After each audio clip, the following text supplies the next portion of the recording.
রাতে দাসপুর থানার সাগরপুরে মদ্যপ যুবকদের গন্ডগোল থামাতে গিয়ে আক্রান্ত পুলিশ, মাথা ফাটল এক পুলিশ কর্মীর, আহত আরও এক পুলিশ কর্মী।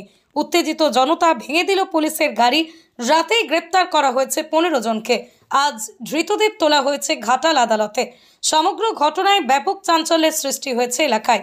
ঘটনা পশ্চিম মেদিনীপুর জেলার দাসপুর থানার সাগরপুর এলাকায় চলছিল গ্রামের পুজো, আর সেখানেই শুরু হয় মদ্যপ অবস্থায় গন্ডগোল চলতে চলতে তা বিশাল আকার ধারণ করে।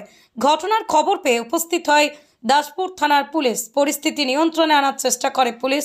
গন্ডগোলের মাঝে পড়ে যান এলাকার এক ব্যক্তি। এলাকার মানুষও উত্তেজিত জনতার অভিযোগ ছিল পুলিশ ওই ব্যক্তিকে মারধর করেছে, আর যার কারণেই ওই ব্যক্তি পড়ে যায়। তাকে চিকিৎসার জন্য কলকাতায় নিয়ে যাওয়া হলে প্রাথমিক চিকিৎসার পর তাকে ছেড়ে দেওয়া হয়। এলাকার বেশ কিছু মানুষ পুলিশকে ঘিরে ফেলে। শুরু হয় পুলিশের সঙ্গে তুমুল গন্ডগোল চলতে চলতে এক পুলিশ কর্মীর মাথা ফাটিয়ে দেয় উত্তেজিত জনতা। আহত হন আরও এক পুলিশ কর্মী। অকথ্য ভাষায় গালিগালাজ করা হয় পুলিশকে, এমনকি পুলিশ গাড়িও ভেঙে দেওয়া হয়। ঘটনায় উপস্থিত হয় বিশাল পুলিশ বাহিনী। পরিস্থিতি সামাল দিতে নামানো হয় র্যাব। দ্রুত ঘটনাস্থলে উপস্থিত হয় ঘাটাল মহকুমা পুলিশ আধিকারিক, Ghatal circle inspector, OC Daspur, OC Ghatal সহ একাধিক পুলিশ আধিকারিকরা। পরিস্থিতি বুঝে রাতেই এলাকা থেকে গ্রেপ্তার করা হয় 15 জনকে। আহত পুলিশ কর্মী ঘাটাল মহকুমা হাসপাতালে চিকিৎসাধীন। আজ ধৃতদের তোলা হয়েছে ঘাটাল আদালতে।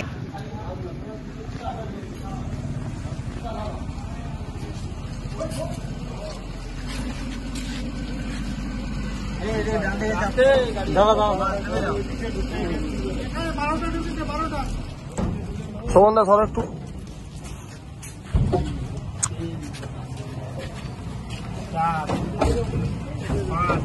চলো চলো চলো নিয়ে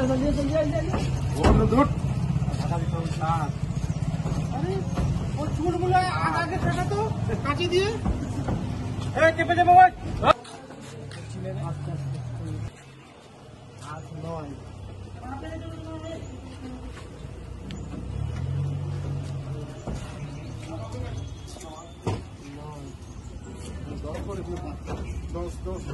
এখানে 12 তো 12 পুরো ডুবো 1.5 লাখ পুরো না আপনার নাম কত?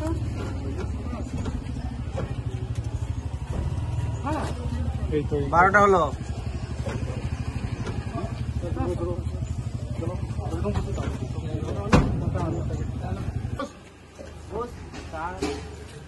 এটাই 12 বন্ধ করো বন্ধ করো।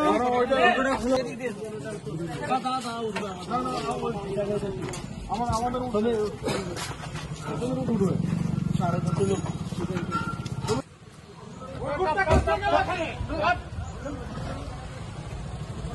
চলে ভাই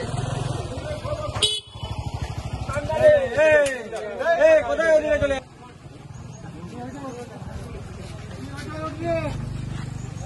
এটা নিয়ে যাবেন নি, এটা করে যাবে না।